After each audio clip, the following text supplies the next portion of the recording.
Suara Gersik, religius, cerdas, dan bermanfaat. Baik, selamat sore sahabat cerdas. Nah, kita di sore hari ini dalam segmen Kedai, yakni kajian edukasi dakwah agama Islam. Nah, dengan narasumber Kiai Haji Imam Hanafi. Assalamualaikum. Waalaikumsalam Ustadz. Nah, ini baru bisa Ustadz. Besar ya? Ya. Alhamdulillah udah bisa. Nah, sekarang sudah masuk Ustadz. Sudah masuk suaranya. Ya. Apa kabar Ustadz di sore hari ini? Alhamdulillah, baik. Baik ya Ustadz. Baik. Alhamdulillah. Sehat Ustadz, sehat? Alhamdulillah. Alhamdulillah. Ustadz, ini dengan background apa ini Ustadz? Inilah ini backgroundnya keren Ustadz. Oke, di sore hari ini kita dalam segmen Kedai, yakni ada kajian edukasi dakwah agama Islam ya dengan narasumber kita, yakni Ustadz Imam Hanafi di sore hari ini. Nah, untuk sahabat cerdas yang mungkin tanya-tanya, monggo bisa langsung chat di YouTube atau DM di Instagram di @suaragersik.id dan juga bisa komen di WhatsApp kita di nomor 0811 3341 004. Nah, Ustadz Hanafi. Ya. Nah, kan mengenai tema kita di sore hari ini, yakni empat hal penegak agama, ya, oke, gitu. Ya tadi saya sempat mencoba googling kan mengenai empat hal itu ya sama sekali nggak ada, Ustadz. Gak ada pembahasan mengenai hal tersebut. Nah, mungkin bisa dijelaskan mengenai 4 hal penegak agama itu apa aja Ustadz, gitu.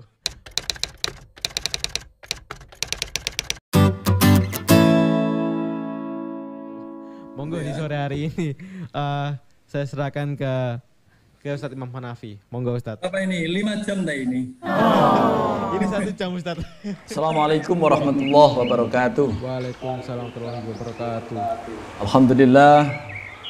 Allahumma sholli wa sallim wa barik ala sayyidina Muhammad ibn Abdillah la nabiyya ba'da wa la hawla wa la quwata illa billah, amma ba'd. Yang saya hormati pemerintah Kabupaten Gresik, dalam hal ini Kominfo ya, yang telah memberikan kesempatan bagi kami dari pimpinan daerah Dewan Masjid Indonesia Kabupaten Gresik untuk bisa bersilaturahim lewat Radio Suara Gresik. Teman-teman di Radio Suara Gresik, mohon maaf, ada Mas Ruzar, ada Mas Kevin, serta seluruh pendengar, juga pemirsa untuk YouTube-nya ya, Radio Suara Gresik. Semoga kita semua selalu dibarengi hidayah dan maunah atau pertolongan dari Allah Subhanahu wa taala. Pertama, sebelum kita membahas lebih lanjut, mari kita jangan sampai lupa untuk bersyukur kepada Allah Subhanahu wa taala. Ya. Apapun kondisi yang telah diberikan Allah kepada kita, itulah yang terbaik. Kalaupun kita menerimanya kok ini yang terbaik kok seperti ini, itu berarti kita yang masih terbatas untuk memahaminya. Jadi perlu sharing dengan teman-teman, dengan kita semua supaya ketemu kira-kira maksud baiknya Allah di mana. Tapi kita sebagai orang yang beriman harus meyakini bahwa seluruh rencana Allah dan seluruh yang diberikan Allah kepada kita itu pasti adalah yang terbaik. Dan kalau kita bisa mensyukurinya, insya Allah semua akan bertambah nikmatnya. Tapi kalau kita nggak bisa mensyukurinya, maka kehidupan ini akan terasa menyiksa gitu ya. Kita membahas masalah 4 pilar yang bisa membuat dunia atau kehidupan kita ini menjadi kuat. Kalau bahasa hadisnya itu qiwamud dunya bi arba'ati asya ya. Kuatnya dunia itu ditopang oleh 4 pilar. Pembahasan kita itu. Baik. Qiwamud dunya bi arba'ati asya. Jadi dunia ini atau kehidupan kita ini akan kokoh kalau ada 4 pilar ini. Yang pertama adalah ilmul ulama, ilmunya para ulama. Nanti kita beberkan satu persatu. Yang kedua wa adlul umaro, pemimpin yang adil. Terus yang ketiga wasakhaul agniya, kedermawanannya para orang-orang kaya. Dan yang keempat wa du'aul fuqara, dan doanya orang-orang fakir. Baik, kita kupas satu persatu. Iya, Ustaz. Monggo. Kalau 4 ini tidak ada, para ulama kemudian menambahkan sekiranya tidak ada ilmu ulama, sungguh akan rusak orang-orang bodoh. Orang-orang bodoh menjadi tidak terselamatkan. Sekiranya tidak ada keadilan para pemimpin atau pejabat dalam pemerintahan, sungguh manusia akan saling memangsa satu sama lain. Ngeri itu. Jadi kalau pemerintahannya tidak adil, itu berkemungkinan akan berlaku hukum rimba. Siapa yang kuat akan menindas yang lemah. Dan yang nomor 3, kalau tidak ada orang-orang yang kaya, yang dermawan, maka orang-orang fakir terutama itu tidak ada yang tertolong. Jadi yang terakhir, kalau tidak ada doanya orang fakir, maka orang kaya yang atau pemerintah ini juga akan terancam. Jadi 4 ini satu sama lain saling menopang. Pertama kita membahas masalah ilmu ulama. Di dalam Islam itu wajib hukumnya menuntut ilmu. Mas Ruzar, wajib itu hukumnya Mas Ruzar. Iya, pasti itu pasti. Pasti. Dan yang diwajibkan itu adalah terutama terkait hal-hal yang wajib. Yang diwajibkan itu terutama terkait yang hal-hal yang wajib. Terkait ilmu sholat, ilmu syahadat, ilmu puasa, ilmu zakat, ilmu haji, ya. Itu semua wajib hukumnya dikaji. Jadi kalau kita masih banyak tidak ngerti terkait dengan 5 kewajiban itu dalam bahasa fikihnya kita berdosa. Kita berdosa. Jadi sepenting itu ilmu, sehingga sampai wajib hukumnya untuk menuntut. Maka semoga dengan adanya kajian agama setiap hari Jumat, terutama di Radio Suara Gresik ini, kita sudah gugur kewajiban ini. Amin ya rabbal alamin, Ustaz. Amin ya. Tapi ya kalau bisa jangan sekedar untuk menggugurkan kewajiban, tapi betul-betul kita resapi ilmunya bagaimana supaya manfaat bagi kehidupan kita. Amin ya rabbal alamin. Karena dalam makalah atau gurunya Imam Syafi'i itu mengatakan al-ilmu nurun, ilmu itu cahaya, dan kebodohan itu adalah kegelapan, dan bodoh adalah kegelapan. Jadi tinggal kita mau pilih yang cahaya atau yang gelap. Kayaknya kalau kita ini kepingin baik, ya tentu milih yang cahaya ya. Iya. Kalau nggak ada cahaya, kalau kita berjalan di waktu malam, oh bisa masuk got Mas. Untuk kalau got, kalau jurang, nah kayak gitu ya, bahaya lagi kan. Jadi ilmu itu cahaya. Nah, ilmu itu sesuatu yang dengannya akan, kalau definisinya yang dengannya, kalau ilmu itu cahaya, maka ilmu itu adalah sesuatu yang dengannya akan tersingkap secara sempurna hakikat yang dibutuhkan. Jadi kalau nggak kesana arahnya, itu tidak bisa disebut ilmu. Jadi dalam Islam itu tidak ada ilmu hitam, nggak ada. Ilmu semuanya putih, ilmu semuanya cahaya. Nggak ada ilmu hitam Mas Ruzar. Nggak ada ilmu hitam. Ayo kita bahas dulu ini ya. Ada yang terkait dengan kata-kata ilmu ulama itu. Jadi, ulama itu siapa? Nabi sendiri menyatakan al ulama warathatul anbiya. Ulama itu pewaris para nabi. Karena itu pewaris para nabi, maka ulama itu minimal adalah orang-orang berilmu Terus beliau punya semangat untuk menjadi pengayom, menjadi pembina, menjadi pembimbing umat. Minimal itu. Jadi kalau di dalam surat Al-Mujadilah ya ayat 11 itu, A'udzubillahi minasyaitonirrajim, Bismillahirrahmanirrahim. Yarfa'illahu alladhina amanu minkum walladhina utul ilma darajat. Allah mengangkat derajat orang yang beriman dan orang yang berilmu. Yang dimaksud bukan hanya sekedar ilmu bergelar itu saja, tidak. Ya. Banyak orang profesor tapi keprofesorannya tidak menjadi manfaat, ada. Ya kan? Banyak intelektual yang keintelektualannya itu tidak menjadi cahaya di kiri kanan. Ya kan? Malah bikin kisru negara, banyak kan? Nah, berarti itu bukan itu yang dimaksud ulama. Karena ulama itu orang berilmu. Nah, yang dimaksud ilmu itu ilmu yang membawa cahaya. Kalau rakyat lagi panik, nah ulama yang dimaksud ulama itu adalah yang bisa membuat rakyat tersebut tidak panik, yang ilmunya, petuahnya, nasihatnya tidak panik.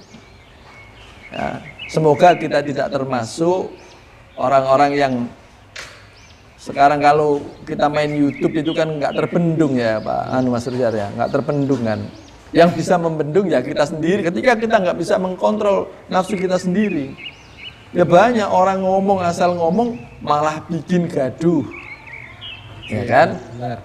2021 ditafsirkan ini nanti tahun penuh bencana, katanya dengan terawangan ilmunya. Nah ini ilmu apa tidak itu kalau membuat kisru itu, kan gitu kan? Jadi ilmu itu membuat cahaya. Orang itu yang asalnya gelap menjadi jelas, itu ilmu. Yang disebut al-ilmu nurunnya, yang diangkat derajatnya oleh Allah itu adalah orang yang beriman dan orang yang berilmu, tentu ilmu yang membawa cahaya. Jadi kita jangan kepedean mentang-mentang kita sudah profesor doktor terus kita merasa ya saya inilah orang yang diangkat derajatnya oleh Allah karena saya orang ilmunya sudah di tingkat profesor doktor. Jangan kepedean di situ. Tunggu dulu ilmunya mampu membuat adem masyarakat atau tidak. Nah, benar Ustaz. Iya kan? Benar. Nah, itu yang disebut apa itu pilar yang pertama ilmu ulama itu ya ilmu yang menjadi dingin gitu. Gitu kan? Karena keterbresetan manusia itu adalah kalau dia punya kelebihan biasanya Mas Ruzar. Ya. Saya doakan nanti kita semua tidak termasuk yang itu ya. Ya, terbeset ya karena kepedean ya, merasa ilmunya sudah tinggi terus sombong ya sombong. Kalau kita misalkan sering kalau di rest area gitu kan, kita lagi masuk ke musola terus orang yang pakai sarung, pakai pakaian takwo yang lengkap dengan peci datangnya belakangan. Tapi yang pertama tadi orang yang sudah sholat tadi pakai levis, pakai kaos. Kemudian yang pakai sarung tadi tidak mau jadi makmum. Nah ini gara-gara di hatinya ada kesombongan. Paling sholatnya gak kena, aku saya kena anakku. Lah apa kok aku jadi makmum kaya wong ngono. Akhirnya sholat sendiri. Nah ini hati-hati. Nah, itu kan bukan itu yang dimaksud ilmu, bukan. Tidak begitu. Kecuali kalau yang pakai Levi's tadi celananya bolong-bolong di atas lutut, nah udah kelihatan mata itu nggak memenuhi syarat, nah kita nggak mau jadi makmumnya nggak apa-apa, itu kan. Jadi kesombongan itu tidak terasa. Nah biasanya dimiliki orang-orang yang ilmunya tinggi. Tentu yang dimaksud menjadi pilar kehidupan dunia itu bukan ilmu yang begitu tadi, bukan ilmu yang ditopang kesombongan tadi, tapi ilmu yang menjadi cahaya, ilmu yang menjadi cahaya. Sehingga ada hadis yang menyatakan bahwa Allah kalau mau mematikan ilmu itu tidak dengan menghancurkan dunia, tapi dengan cara mematikan para ulamanya. Ya ini sejak Desember ke sini ini banyak ulama-ulama kita termasuk kiai saya yang di Kerapiak sana. Itu luar biasa Mas Rizal. Itu diambil ya. Jadi Desember ke Januari ini. Luar biasa banyaknya ulama-ulama kita. Semoga generasi-generasi penerusnya masih banyak. Amin. Kalau saya ini belum termasuk ulama, ilmunya cetek, ya. Ya. Karena diutus ke Suara Gresik juga kan karena nggak ada ranting akar pun jadi kan begitu. Nah, dinyatakan juga karena saking pentingnya ulama dan ilmu tadi sampai dikatakan mautnya ulama adalah matinya alam. Nah, semoga ada, tapi kita jangan pesimis karena ada juga banyak hadis yang menyatakan selagi di bumi ini adzan masih berkumandang maka kiamat belum akan datang, gitu kan? Artinya selagi adzan itu masih berkumandang, insya Allah ulama-ulama kita yang masih hidup juga masih banyak.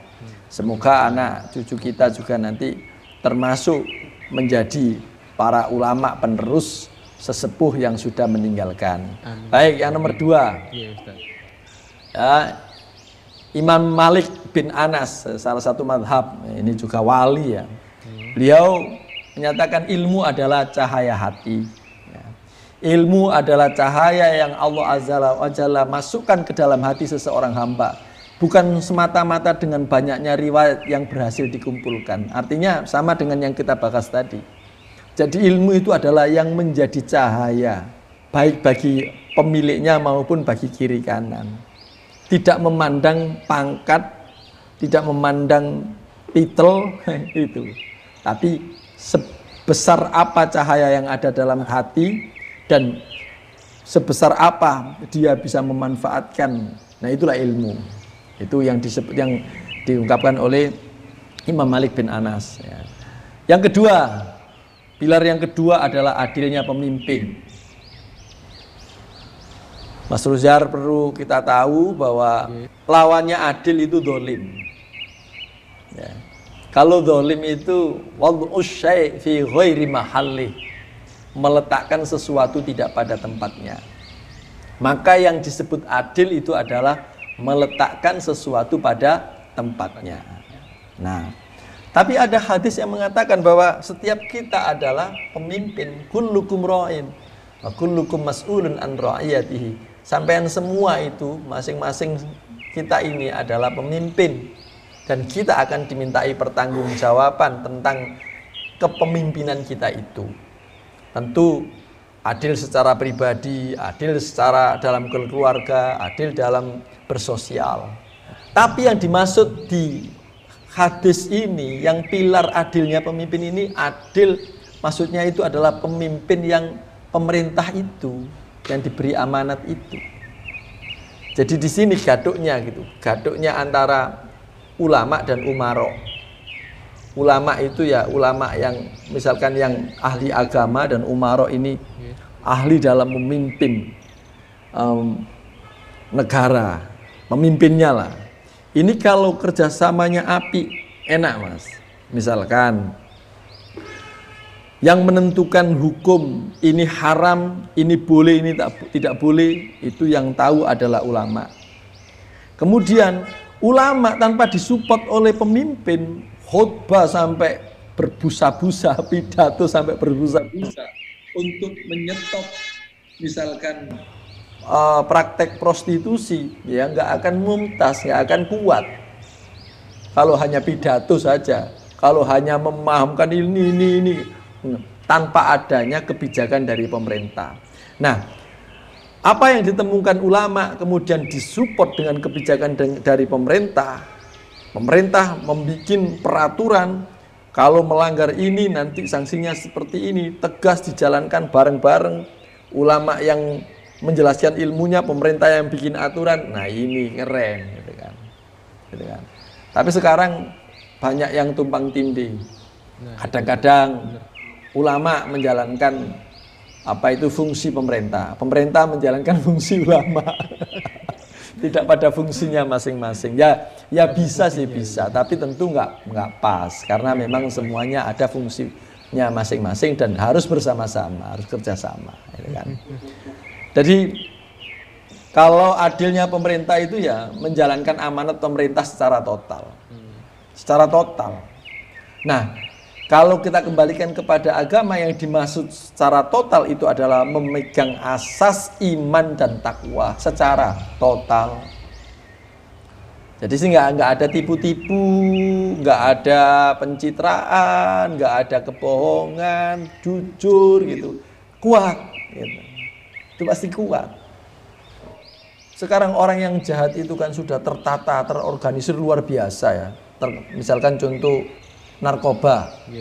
Yang jual narkoba ini terorganisir rapi banget. Rapi banget.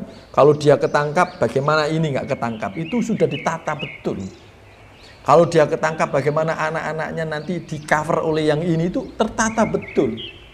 Sementara yang pilar pertama, ilmu ulama dan adilnya pemimpin ini, sekarang atau belakangan ini lebih sering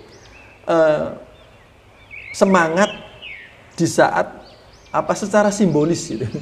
Ayo bikin acara untuk menangkal radikalisme, menangkal narkoba, kemudian foto-foto salaman, kemudian kayak gitu-gitu. Nah ini nggak akan maksimal kalau sebatas di situ. Kita harapkan adalah secara total, karena yang menilai kita itu Allah gitu kan. Jadi kalau dalam bahasa sholatnya ya, amanah pemerintahan ini harus dijalankan secara khusyuk, Mas Rizal. Harus dijalankan secara khusyuk, bahasa agamanya. Khusyuk itu gimana? Khusyuk itu, ini kemana-mana sedang gencar-gencarnya saya sosialisasikan. Di dalam surat Al-Baqarah ayat 45-46 itu, di sana menyebutkan yang dimaksud orang khusyuk itu adalah alladzina yadhunnuna annahum mulaqu rabbihim wa annahum ilaihi raji'un. Ada 2 poin di sana.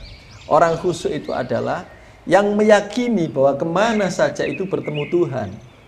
Nah, menjalankan pemerintah secara khusyuk ya, yang menjalankan tadi, pemimpin yang adil tadi adalah yang menempatkan kepemimpinannya dengan asas iman dan takwa, yakin bahwa dia selalu dibarengi Gusti Allah, sehingga nggak nyeleweng, nggak ada yang korupsi gitu, nggak ada. Ya, jadi dalam yang pilar yang kedua ini udah jam berapa ini, nanti tahu-tahu habis belum sampai 4 itu kan. Jadi pilar yang kedua itu adilnya pemimpin, artinya pemerintah yang menjalankan amanat negara dengan total, atau dalam bahasa agamanya menjalankan amanat negara secara khusyuk gitu. Tadi khusyuk itu tadi kemana-mana kita ini selalu bertemu Tuhan, dan yang nomor 2 wa annahum ilaihi raji'un, mereka yakin bahwa kita ini suatu saat akan mati. Itu pasti, Ya, mati. Dan kalau kita ditanya, para ulama bertanya, apakah yang paling dekat dalam kehidupan kita ini, Mas Rizal? Jawabnya adalah kematian. Iya, kematian. Kenapa disebut paling dekat? Karena kita nggak tahu. Kita besok jam segini masih hidup, nggak tahu kan? Nggak tahu lah. Nah kalau kita, iya, jadi khusyuk itu satu, yakin kemana-mana kita itu dibarengi Allah. Yang kedua, kita yakin bahwa kita ini dekat dengan kematian. Kalau begini, insya Allah nggak akan nyeleweng dalam mengemban amanat kepemimpinan. Gitu. Karena yakin. Karena kalau udah mati itu pengantarnya hanya 3, Mas Rizal. 1, harta, 2, keluarga, dan 3, amal. Yang 2, pengantar yang 2 ini balik. Harta yang ikut mengantar misalkan Alphard, ikut mengantar ke kuburan sana. Tapi Alphardnya nggak dikubur, balik nanti kalau udah dikubur. Jadi yang dikumpulkan, harta yang dikumpulkan selama ini jungkir balik, sungsang sumbel nggak karu-karuan, itu nggak ikut mati, nggak ikut dikubur, balik. Yang kedua, keluarga. Istri entah 1 atau 4, walaupun bilang cinta kan itu, nggak ada yang ikut dikubur. Iya kan, balik. Tapi yang ikut adalah amal. Nah, jadi apapun kita, kalau kata Roma Irama itu, jadi pejabat, jadilah pejabat yang takwa. Jadi penyiar, jadilah penyiar yang takwa. Jadi pemuda, jadilah pemuda yang takwa. Jadi pelacur, nggak bisa, nggak ada kan? Nggak ada. Jadi apapun, jadilah apapun yang selalu bertakwa. Makanya saya seneng banget sama Romera, maka lagu-lagunya keren ya. Jadi itu maksudnya, adilnya pemimpin. Jadi dijalankan kepemimpinan ini dengan khusyuk. Nah, karena jadi apapun kita, yang penting dalam hidup ini, kemana-mana kita mengumpulkan cahaya. Senyum dengan sesama, ramah dengan sesama, cahaya. Tapi kalau perengat-perengut, murang-muring, ya kegelapan. Iku disimpan terus kau mati ya gelap nak kuburan. Gitu loh. Pasti itu. Tapi kalau ramah ya, kita nggak peduli kenal atau nggak kenal, pokoknya ramah lah kita itu. Islam mengajarkan ramah. Tak usah lihat kon agama apa. Kayak Islam, lu semua cucu enggak ngajarkan baik gitu. Islam ramah dengan siapapun. Andaikan kambing itu bisa diajak tersenyum, ayo kita ajak senyum itu kok. Andaikan gitu kan. Nah itu cahaya. Itu cahaya.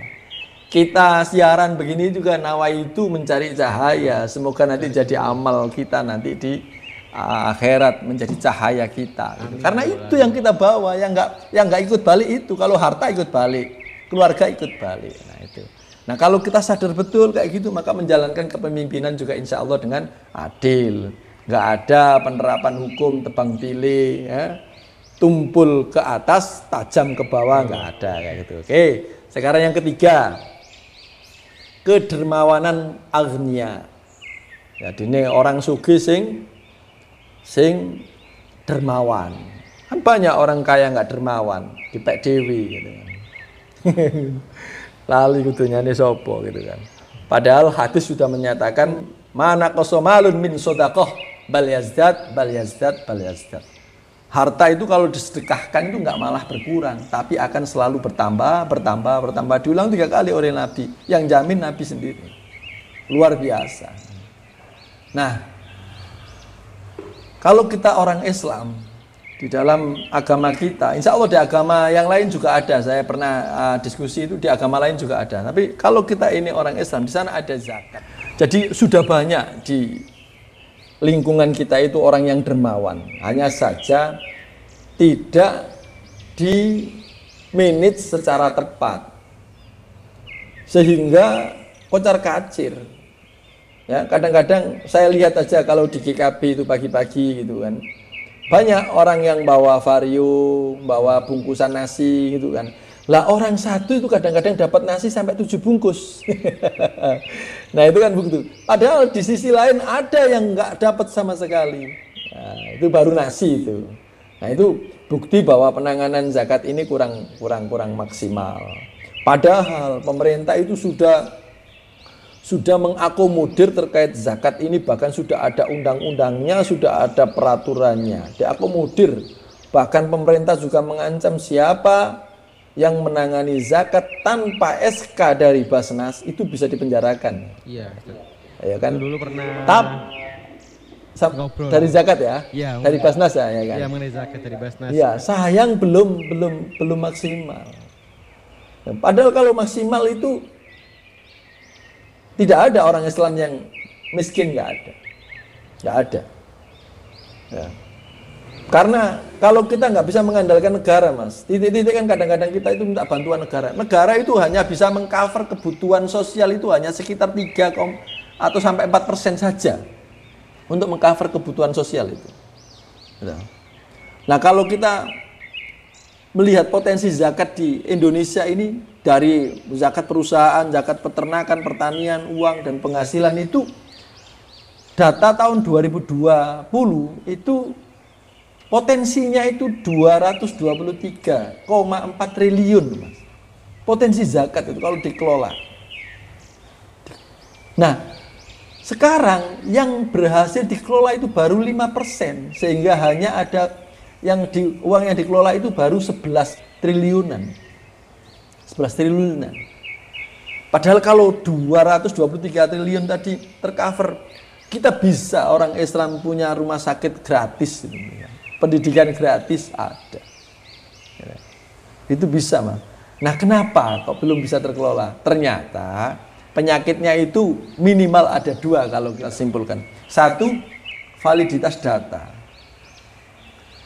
Ternyata belum ada yang punya data keren gitu, belum ada yang memuat di Indonesia atau misalkan di kampung kita sajalah.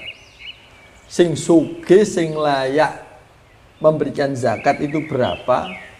Terus sing layak menerima itu berapa? Itu sudah ada sih datanya, tapi nggak valid. Sehingga misalkan BLT saja atau bantuan COVID saja, itu banyak loh yang salah sasaran.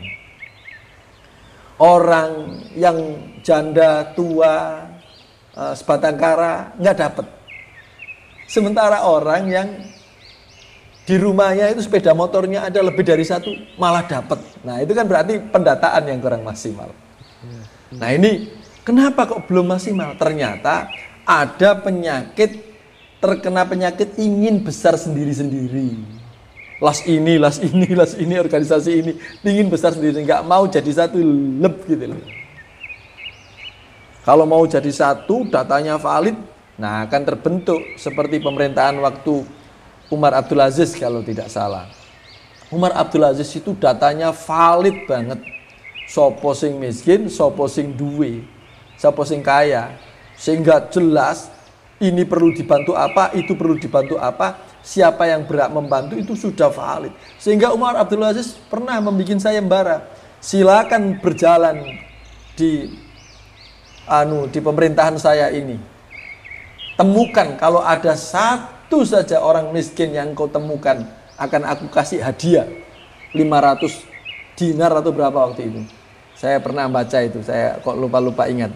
Jadi sampai dibikin sayembara kalau masih ada orang miskin. Nah itu kalau seandainya pilar yang kedermawanan agnia ini sudah banyak sih orang dermawan. Kita ini rata-rata apa meneh wong Jawa itu saknoan ya Mas itu ya. Saknoan. Saking saknoane maka gampang ketipu. Kayak pengalaman dewe. Jadi gampang ketipu kan gitu kan. Nah, seandainya kedermawanan agnia, semangat untuk berbagi ini terkelola secara baik lewat Basnas, nah, dan yang lain-lain itu bersatu, bener-bener bersatu, sharing data, sharing kayak gitu itu bersatu, sehingga nggak terjadi di malam Idul Fitri itu ini dapat sana, ini dapat dari sana, ini dapat dari sana, kayak gitu, nggak akan terjadi seperti itu. Sementara di yang lain nggak dapat itu tadi. Nah itu, ini pilar yang ketiga, kedermawanan agnia. Kita sudah, insya Allah sudah banyak yang dermawan, tapi belum terkelola secara baik mengenai pengumpulan dan pendistribusian. Itu nanti yang bahas adalah bagian Basnas. Tinggal berapa waktunya itu. Yang keempat, pilar yang keempat adalah doa fukoro, orang fakir di dalam sebuah negara. Kalau terlalu lama tidak diopeni, itu termasuk orang yang didolimi, Mas. Gitu kan. Dan kalau orang fakir itu sudah didolimi, doaul madlum mustajab, kata Nabi. Doanya orang yang didolimi itu mustajab. Dan ini saya tidak ngerti persis ya, karena nggak melakukan pendataan. Tapi kalau membaca berita-berita itu kan ngeri kan. Doa fukoro ini, wal masakin ini termasuk di dataran masyarakat petani. Nah itu. Wong negara Indonesia ini luasnya luar biasa, lautnya juga luar biasa. Misalkan, kok sampai beras itu impor. Nah itu melukai hati petani. Nah kalau petaninya sudah gelo, doanya mustajab. Bagaimana sekarang supaya doanya fukoro ini adalah untuk mendoakan, ya Allah selamatkanlah pemimpin kami, supaya begitu sehingga jadi pilar yang kuat.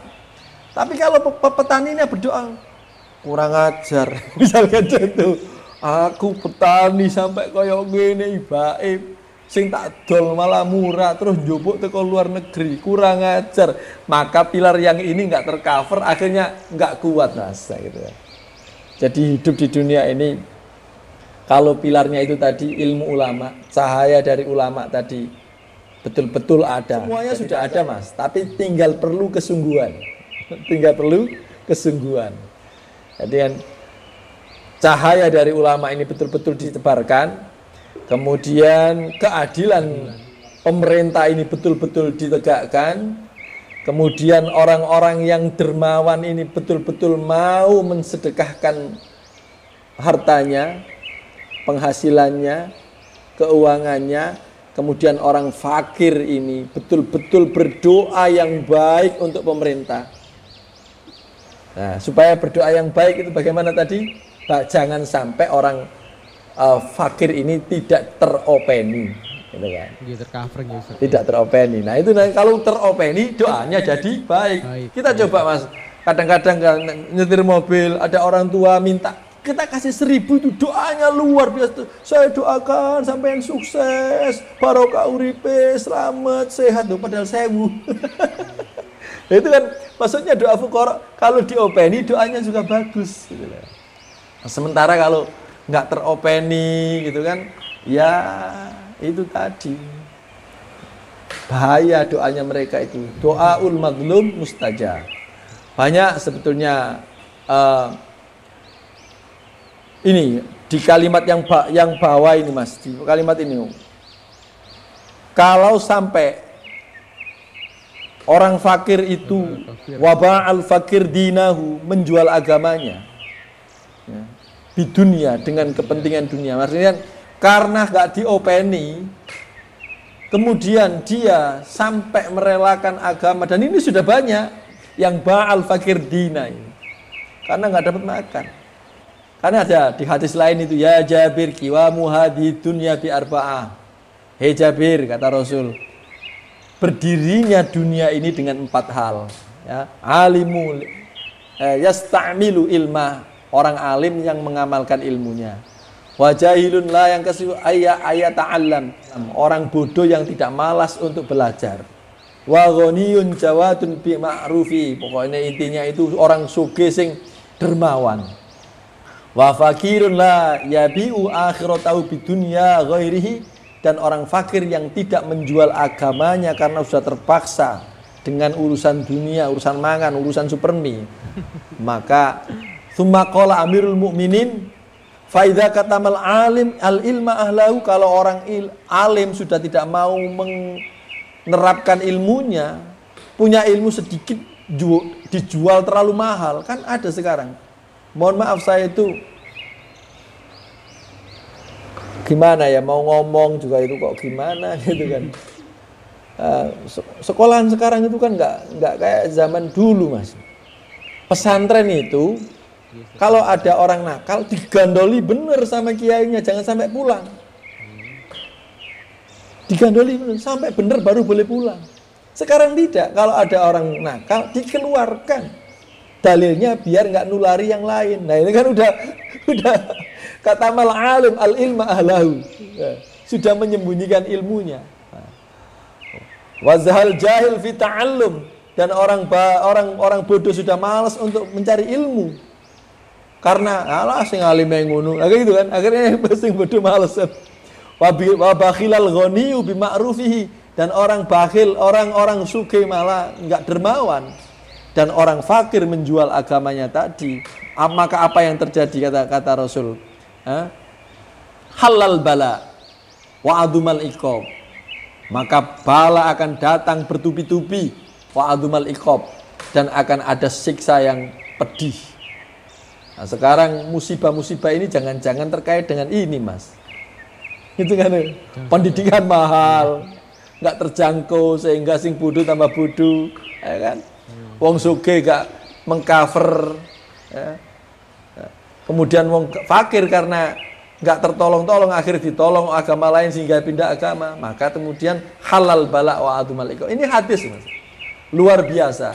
Saya pikir itu Mas Uzar, barangkali ada teman-teman yang bertanya ya, dan Ustaz, saya mohon maaf atas keterbatasan ini. Ada yang tanya ini di YouTube. Nggih. Ada 2 orang. Yang pertama dari akun Soleh Marzuki. Assalamualaikum Pak Ustadz. Orang yang kuat itu yang bagaimana? Mau dijelaskan? Nah, gitu Ustaz. Oke. Itu dari akun Soleh Marzuki. Monggo Ustaz, Oke. ini bisa dijawab gitu. Baik. Rasulullah itu pernah dulu guyon sama pegulat. Iya. Tapi ternyata Rasulullah itu diajak guyon untuk bergulat, dan ternyata pegulat itu mampu dibanting oleh Rasulullah. Akhirnya Rasulullah dibilang, oh kalau begitu Rasulullah kuat sekali. Akhirnya beliau bersabda, yang disebut orang kuat itu bukan orang yang bisa membanting atau kuat bisa membanting orang seperti yang saya lakukan tadi. Tapi orang yang kuat adalah orang yang bisa mengendalikan nafsu. Gitu kan? Bagaimana kita naik pesawat, pramugari riwa-riwi di depan kita dengan apa itu belahan busana sehingga sampai ke atasnya itu sudah nyaris sampai di apa ini, pokoknya sampai di atas lah. Kalau katanya kalau pertama melihat nggak sengaja itu rezeki, tapi kalau dipentelengi terus itu itu baru dosa.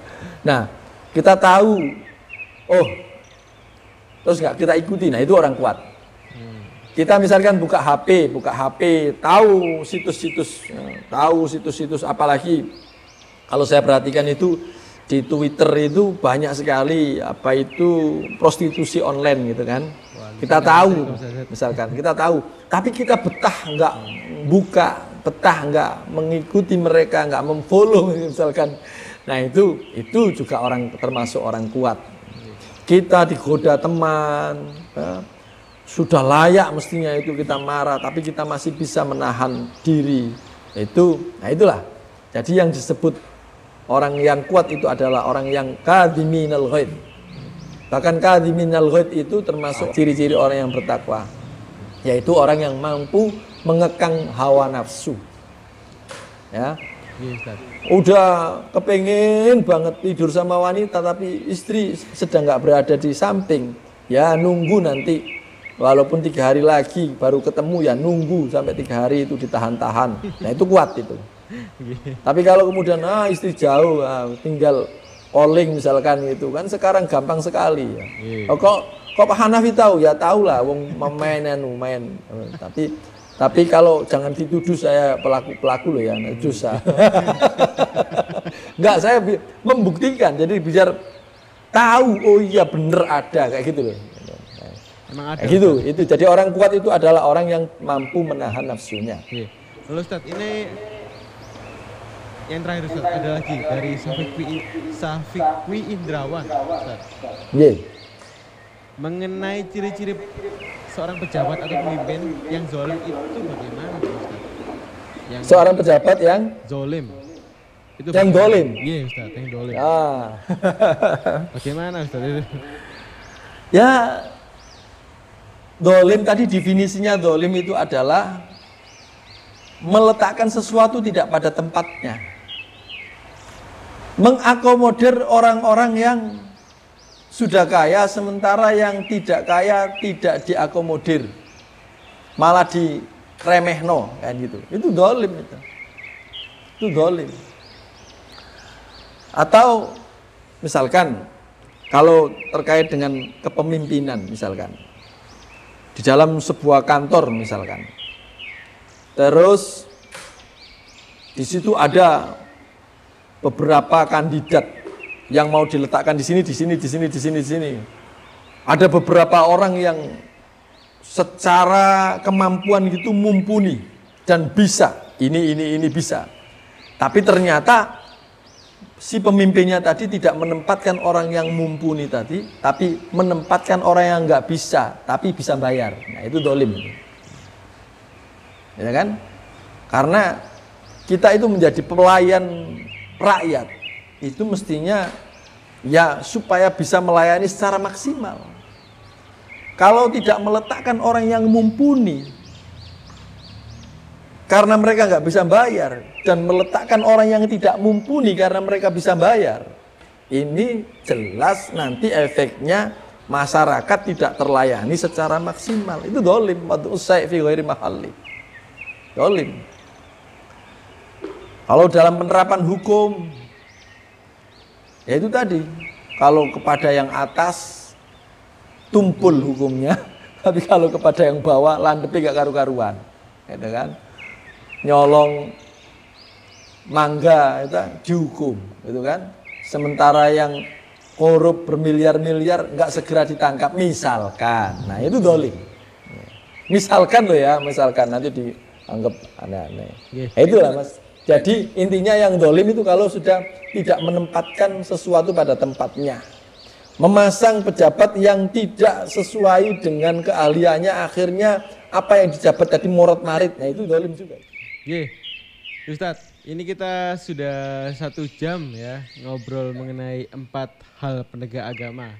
Nah, semoga aja ini bisa bermanfaat untuk kita semua yang menyimak di sore hari ini.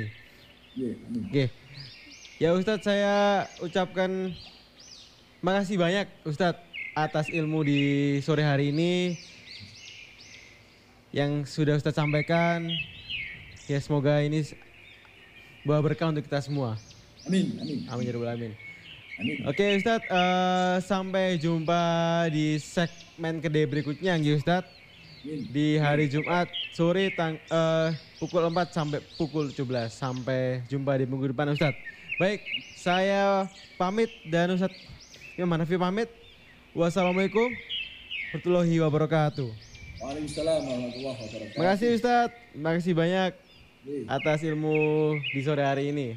Nah, oke sahabat, itu tadi adalah sebuah tausiah dari Ustadz Imam Hanafi di sore hari ini. Baik Ustadz, saya pamit undur diri dan sampai jumpa Ustadz. Saya tak salam dulu. Wassalamualaikum warahmatullahi wabarakatuh. Waalaikumsalam warahmatullahi wabarakatuh.